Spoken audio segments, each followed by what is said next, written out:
Good morning. আমি সঙ্গীতা। আমার নতুন একটা ঝলমলে ব্লগে তোমাদেরকে অনেক অনেক ওয়েলকাম আর ভালোবাসা।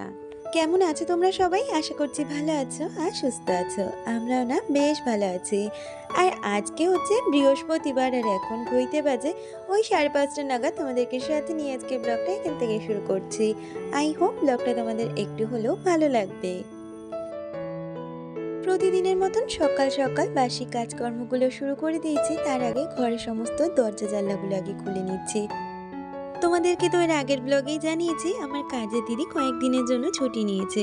তাই ভাবছি একেবারে বাসি ঘরটা যখন ঝাড় দিই তার সাথে আজকে ঘরবাড়ি একেবারে মুছেই নেব।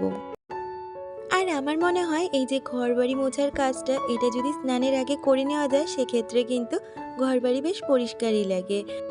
আর কি বলতো, কাজের দিদি যখন আসে না আমি কিন্তু এই সকাল সকালই স্নানের আগে ঘরবাড়ি সমস্তটাই মুছে নিই।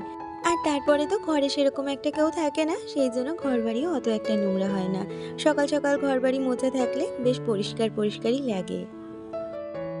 আর তোমাদের সাথে গল্প করতে করতে আমি কিন্তু এদিকে রান্নাঘরটা পরিষ্কার করে নিয়েছি। আর জানো তো, রাত্রিবেলা যে বাসনগুলো পড়ছে সেগুলো রাত্রিবেলায় মেজে নিচ্ছি। আর কি বলতো, এঁঠো বাসন না ওইভাবে ফেলে রাখতেও ইচ্ছে করে না। আর যদি ফেলে রাখি সেই কাজটা তো আমাকেই করতে হবে, পরের দিন সকালে উঠে অনেকটাই চাপ পড়ে যায়। তাই যখনই রান্নাবান্না করছি বাসনগুলো হাতেই মেজে নিচ্ছি, সেটা দুপুরই হোক বা রাতই হোক। কালকে আমাকে সেবিকাদি কমেন্ট করেছে, সে লিখেছে, বোন তোমার কথাগুলো খুব সুন্দর। থ্যাংক ইউ সেবিকাদি। আসলে তোমার শোনার মতন কানটা আর মনটা আরও বেশি সুন্দর, যার জন্য তোমার আমার কথাগুলো এত সুন্দর লাগে। আর ওদিকে রান্নাঘরের সমস্ত কাজ মিটিয়ে চলে এসেছি এখন ঘরের কাজগুলো করে নিতে। ঘরগুলো আগে ঝাড় দিয়ে নেব, তারপরে মপ দিয়ে মুছে নেব। তোমরা দেখেই থাকবে রান্নাঘরটা কিন্তু আমি বসেই মুছি, কারণ আমার মনে হয় কি রান্নাঘর একটু বসে না মুছলে পরিষ্কার হয় না। আর এই এতগুলো ঘর না বসে মুছতে পারি না, কারণ সিজারের পরে না এই যে বসে মুছতে গেলে আমার ভীষণ কোমরে পেইন হয়। তাই যখন যখন সমস্ত ঘর মুছতে হয় সেক্ষেত্রে আমি মপই ব্যবহার করি। তোমাদের সাথে কথা বলতে বলতে ওদিকে কিন্তু আমার সমস্ত ঘর ঝাড় দেওয়া হয়ে গেছে, আর এদিকে বারান্দাটা ঝাড় দিয়ে জুতোগুলোকে সাজিয়ে রাখছি। অনেক ক্ষেত্রে দেখা যায় সকালের বেশিরভাগ সময়টা কিন্তু এরকম ঝেঁটা হাতেই আমার কেটে যায়, কারণ সমস্ত ঘর বাড়ি ঝাড় দিতে কিন্তু অনেকটাই সময় লাগে।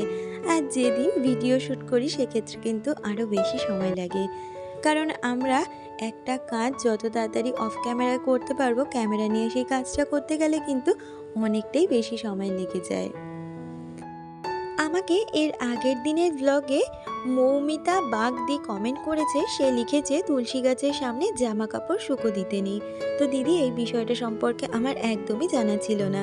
আর আজকেও কিন্তু আমি তুলসী গাছের সামনে জামা কাপড় মেলেছি, কারণ তোমার কমেন্টটা আমি আজকে রাত্রে দেখেছি, যার জন্য আজকেও সেই ভুলটা করেছি।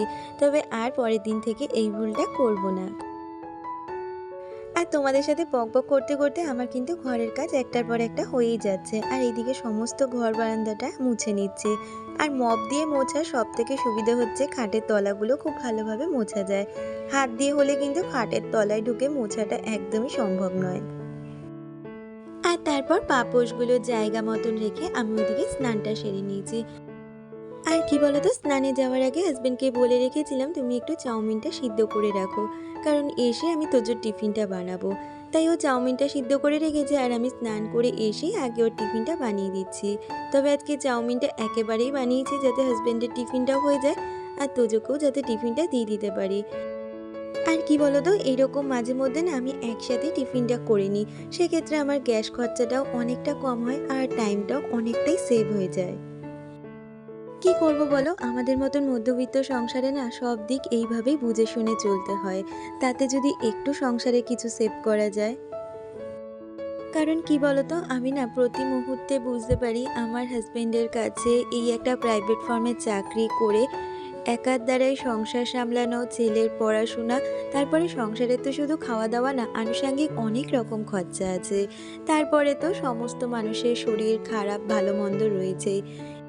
আর আজকালকার দিনে দাঁড়িয়ে এত দিকের খরচ একটা মানুষের পক্ষে সামলানোটা সত্যিই ভীষণ মুশকিলের। সেই জন্য চেষ্টা করি প্রতি মুহূর্তে সংসারের খরচাগুলো কোথা দিয়ে বাঁচানো যায় বাঁচিয়ে চলার। আর কি বলতো, একটা সংসারের আয় উন্নতি স্বাস্থ্য অনেকটাই নির্ভর করে আমাদের জীবনযাত্রার ওপর।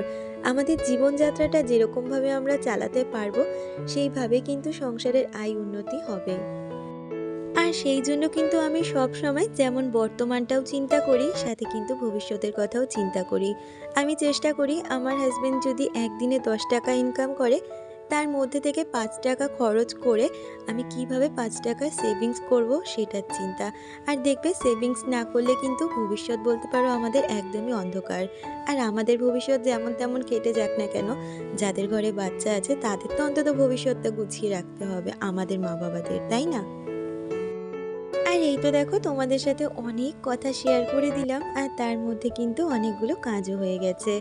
আর ওদিকে বিছানাপত্র গুছিয়ে জামা কাপড় মেলে এখন একটু চুলটাও আঁচড়ে নিলাম। আসলে সকালবেলা তোজোকে স্কুলে পাঠানোর আগে নিজের দিকে একটুও খেয়াল দিতে পারি না। ওকে স্কুলে পাঠানো মানে আমি কিন্তু অনেকটা রিলিফ সকালের জন্য। আর আমি এই দিকের কাজগুলো সারতে সারতে ওইদিকে হাজবেন্ড কিন্তু স্নান করে পুজোটাও দিয়ে নিয়েছে। আজকে যেহেতু বৃহস্পতিবার আর ও অফিস যাওয়ার আগে পুজোটা সেরেই যায়। আর এখন দুজনের জন্য চাটা করে নিয়েছি। দুজনে একটু গল্প করতে করতে সকালের চাটা খেয়ে নেব, কারণ এখন তোজোকে স্কুলে পাঠানোরও আর তাড়া নেই। আর সেই জন্য অনেকটা রিলিফেই বসতে পারবো। তারপর হাজবেন্ডকে টিফিনটা দিয়ে চায়ের যে বাসনপত্রগুলো ছিল সেগুলোকেই এখন ধুয়ে মেজে নিচ্ছি। প্রতিদিনের মতন আবারও তোমাদের আজকে মনে করিয়ে দিই, আমার আজকের ভিডিওটা তোমাদের যদি কিছু ভালো লেগে থাকে প্লিজ একটা লাইক কমেন্ট করে দিয়েছো। আর আমার চ্যানেলের নতুন বন্ধু হয়ে থাকলে চ্যানেলটা সাবস্ক্রাইব করে আমার পাশে থেকো। আর চায়ের বাসনের সাথে আমি যে বাসন রাখার গামলাটা ব্যবহার করি সেটাকেও মেজে নিচ্ছি। কারণ কি বলতো, সমস্ত বাসনগুলো রাখতে রাখতে না যে জলটা পড়ে গামলার মধ্যে, এতে গামলাটাও কিরকম স্যাঁত স্যাঁত করে। তাই ওইটাও আমি কিন্তু মাঝে মধ্যে মেজেই থাকি। কালকে আমাকে অনেকেই জানিয়েছো গাঠি কচুটা বেশ সুন্দর হয়েছিল, দেখে জিভে জল চলে এলো। প্রিয়াঙ্কা দি, তোমার কমেন্টটা পড়ে আমার কিন্তু ভীষণ ভালো লেগেছে। একদিন আমার বাড়িতে চলে এসো, আমি কিন্তু গাঠি কচু রান্না করে খাওয়াবো। তার সাথে অবশ্য অনেক কিছুই রান্না করব, শুধু গাঠি কচু খাওয়াবো না।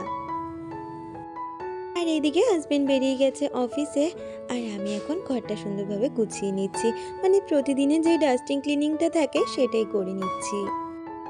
আমার কয়েকদিনের আগের ব্লগে একজন দিদি কমেন্ট করেছিলে, সে বলেছিলে বৃহস্পতিবারে ঘরের ঝুল ঝাড়তে নেই।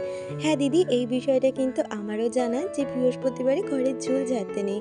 তবে দিদি আমি তো ঘরের ঝুল ঝাড়ছিলাম না, আমি হয়তো ওই ফ্যানটাকে একটু পরিষ্কার করে নিচ্ছিলাম।